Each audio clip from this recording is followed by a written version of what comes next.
আজ 18 আগস্ট রোজ মঙ্গলবার সকাল 7টা যাত্রাবাড়ি মাছের বাজার। যাত্রাবাড়ি থেকে কাজলার পাড় রাস্তায় যানজট সৃষ্টি হয়। 15ই আগস্ট হতে 17ই আগস্ট 3 দিন কোনো মাছের ট্রাক রাস্তায় দেখা যায়নি, সেজন্য রাস্তা যানজট মুক্ত ছিল। আজ 18ই আগস্ট পুনরায় যাত্রাবাড়ি চৌরাস্তা থেকে কাজলার পাড় রাস্তায় যানজট শুরু হয়েছে। মানুষ অফিস, আদালত, স্কুল, কলেজ ও বিভিন্ন শিক্ষা প্রতিষ্ঠানে যেতে দেরি হয় এবং বিশেষ করে ঢাকা দক্ষিণ সিটি কর্পোরেশনের ময়লার গাড়ির চালক অভিযোগ করেন। যাত্রাবাড়ি থানার ট্রাফিক বক্স টিআই মুখ খুলতে নারাজ এবং ওয়ারি ডিসি ট্রাফিকের সাথে যোগাযোগের কথা বলেন। ঢাকা দক্ষিণ সিটি কর্পোরেশন নির্বাহী ম্যাজিস্ট্রেট মোহাম্মদ আমিনুল ইসলাম বলেন, রাস্তায় মাছের ট্রাক রাখা যাবে না।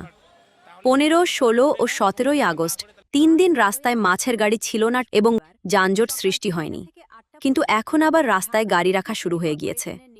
কিন্তু অসাধু আইন শৃঙ্খলা বাহিনীকে ম্যানেজ করে ব্যবসা চালিয়ে যাচ্ছে, কিন্তু দেখার কেউ নেই।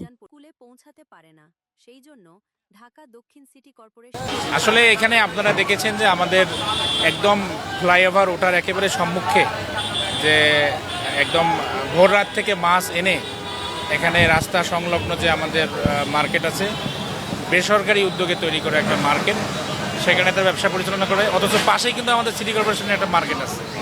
এবং আমি এসে এখানে যেটা দেখলাম যে এনারা সিটি কর্পোরেশন থেকে যে অনুমতি নিয়েছে এই ধরনের কোনো কাগজপত্র তারা আসলে দেখাতে পারে নাই।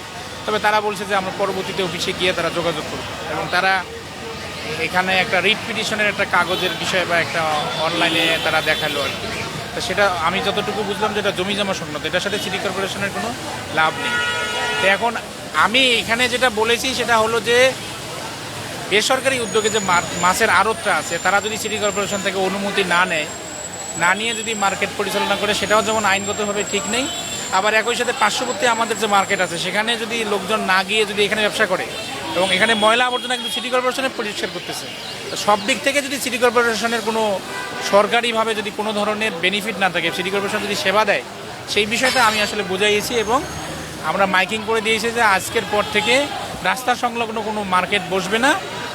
যদি এখানে যদি বসার প্রয়োজন হয় তাহলে সিটি কর্পোরেশনের যে মার্কেট আছে সেখানেই বসবে, এবং এনাদের যদি লাইসেন্স না থাকে বা যদি আমাদের কাছ থেকে যদি অনুমতিপত্র না থাকে তাহলে সেটার জন্য তারা করে নেয়, এবং যদি তারা না করে তাহলে আমরা প্রয়োজনে এই মার্কেটও আমরা উচ্ছেদ করে দেওয়ার একটা সিদ্ধান্ত সিটি কর্পোরেশন থেকে নিতে পারি।